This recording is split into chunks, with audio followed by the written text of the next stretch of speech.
Hi and welcome back to the channel. Thank you so much for clicking into this video. Today I'm going to teach you how you can install the Google Play Games beta on your PC.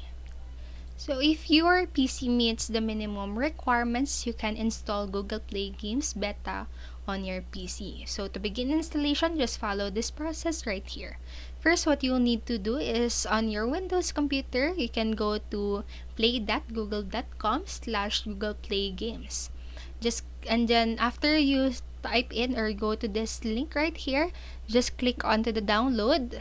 When you see a download button right there, just click on it, and then to install the app, just open the downloaded file on your computer and then follow the instructions. And the installation can take for a few minutes. Just tip, if your computer didn't meet the minimum requirements, you will be notified or you're notified and the installation won't continue. So remember, you can always go back to the video or pause this video and follow the steps at your own time. That's it for this video, and I hope this helped you, and if it did, please make sure to like, subscribe, and click notification bell button so you won't miss a video.